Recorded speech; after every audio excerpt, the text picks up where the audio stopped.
Bismillahirrahmanirrahim. Assalamualaikum warahmatullahi wabarakatuh.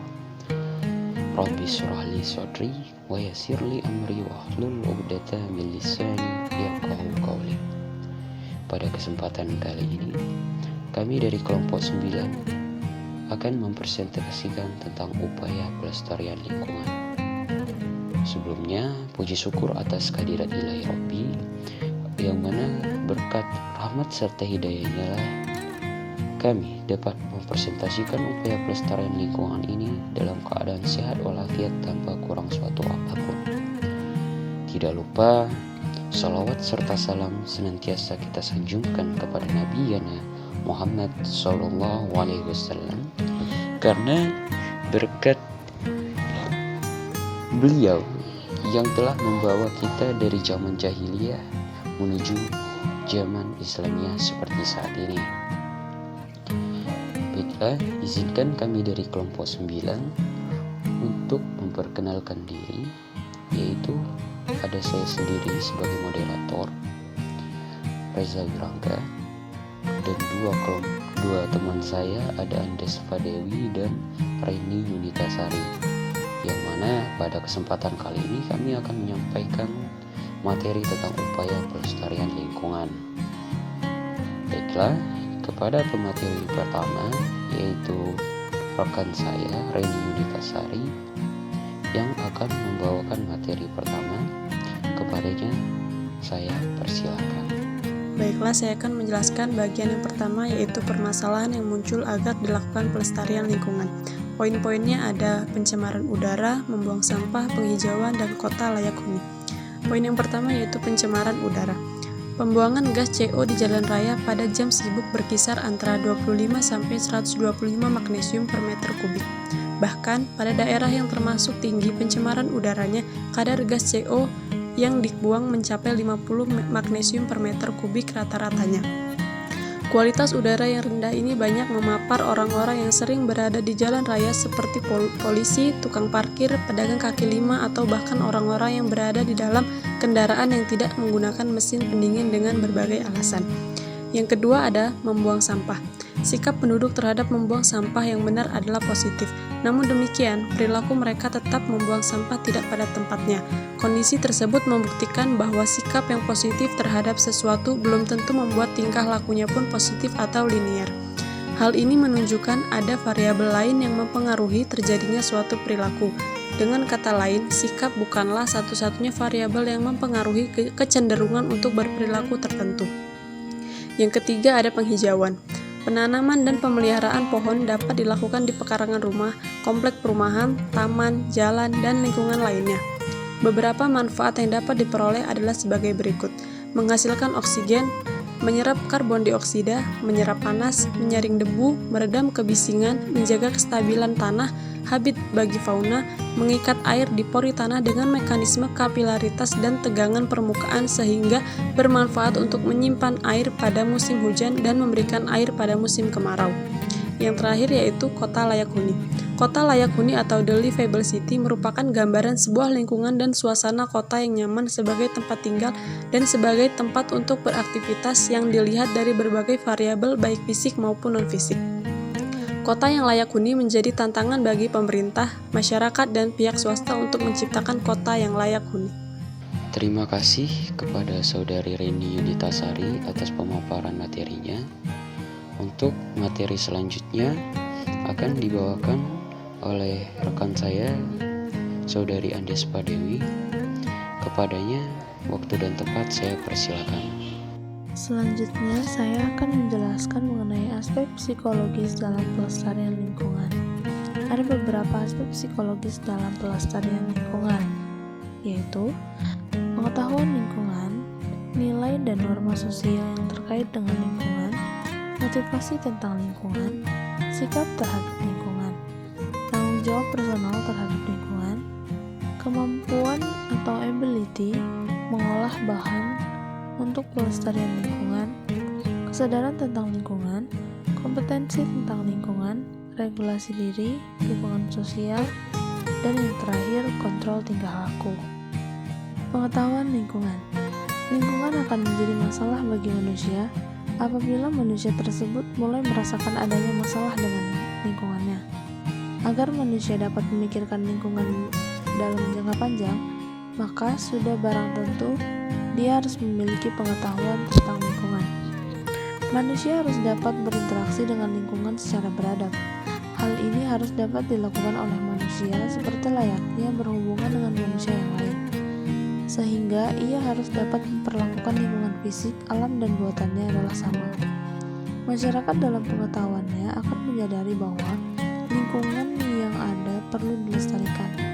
Mereka yang mengetahui tentang pentingnya lingkungan untuk umat manusia akan berupaya untuk melestarikan lingkungan. Nilai dan norma sosial yang terkait dengan lingkungan. Manusia akan berinteraksi sejak kelahirannya di dunia adalah dengan lingkungan keluarga.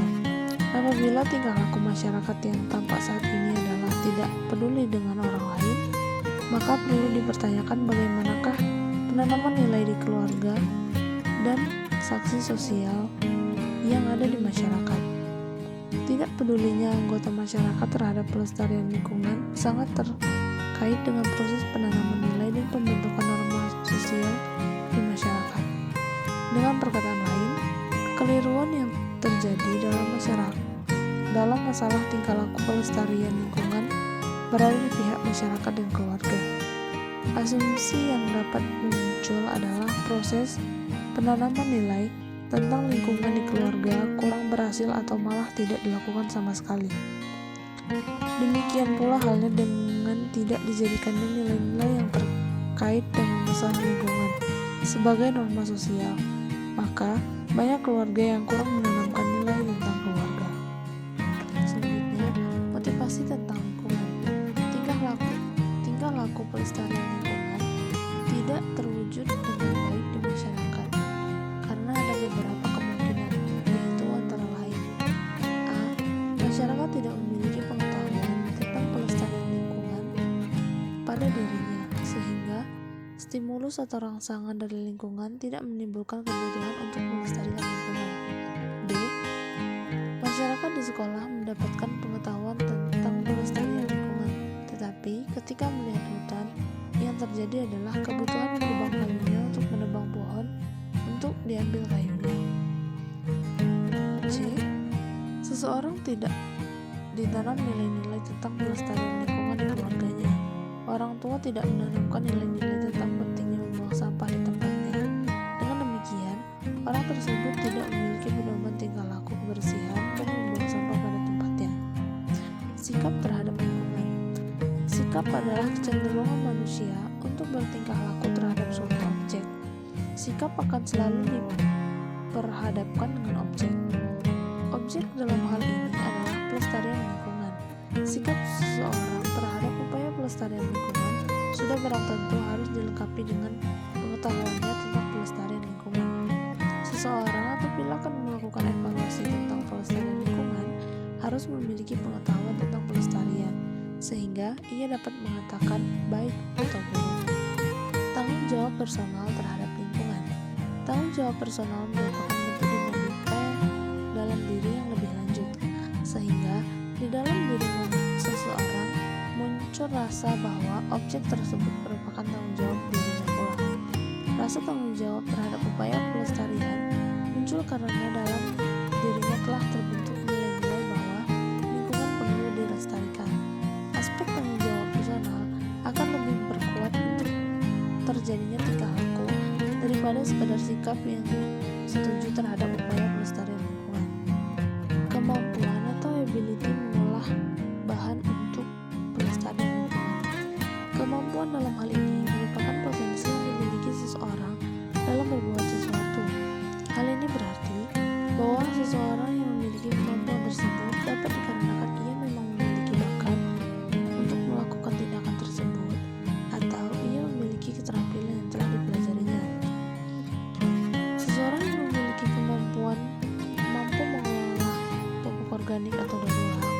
Namun demikian, tidak harus seluruh masyarakat yang memiliki potensi kemampuan untuk melestarikan lingkungan lain. Kesadaran tentang lingkungan. Kesadaran tentang lingkungan merupakan kondisi psikologis dari seseorang yang menyadari bahwa berinteraksi dengan lingkungan, terdapat permasalahan yang harus diatasi.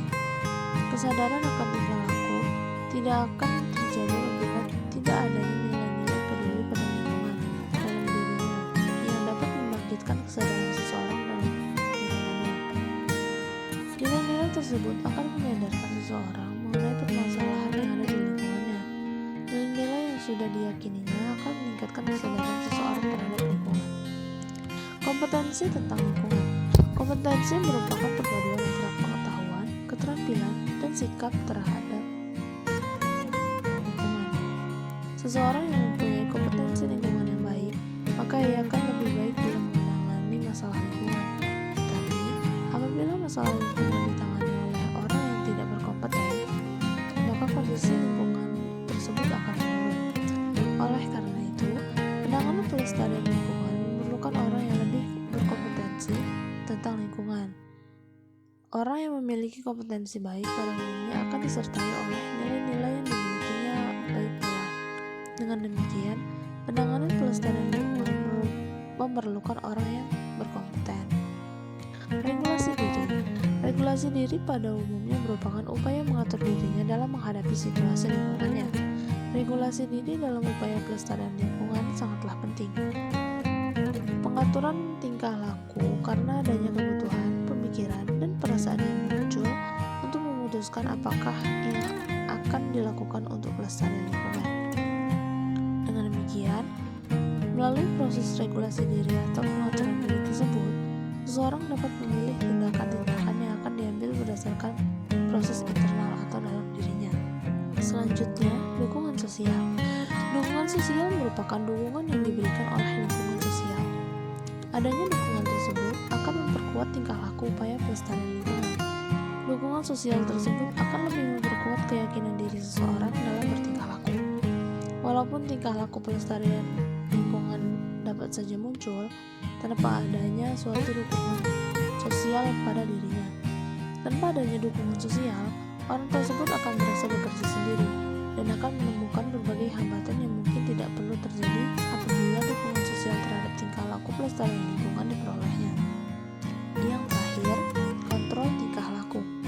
Kontrol tingkah laku dari lingkungan dapat merupakan aspek dari luar dirinya yang dapat menjaga konsistensi seseorang dalam bertingkah laku.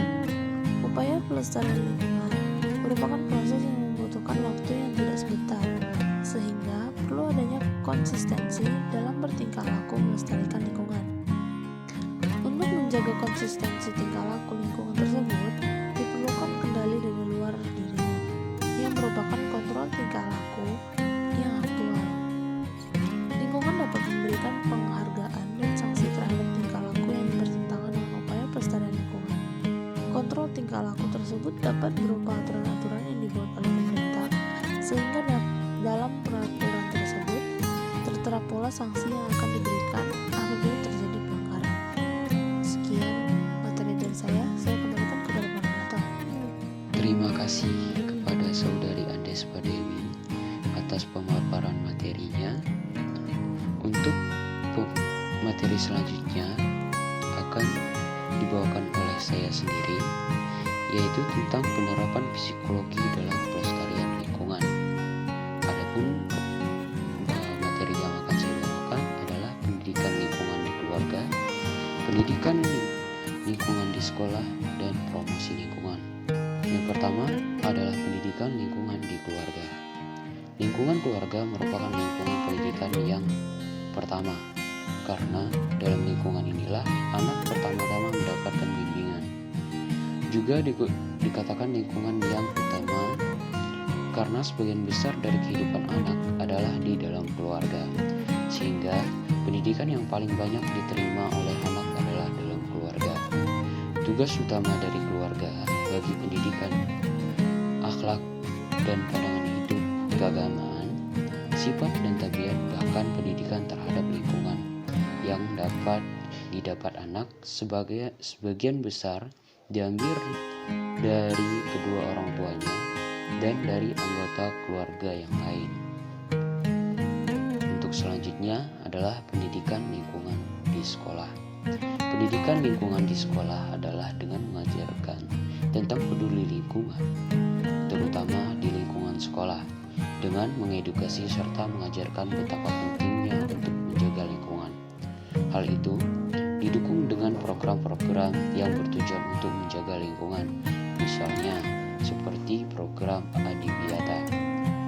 Sekolah Adiwiyata berupa mengkaitkan pendidikan lingkungan hidup dalam kurikulum sekolah dalam bentuk karakter siswa bahkan sejak usia SD.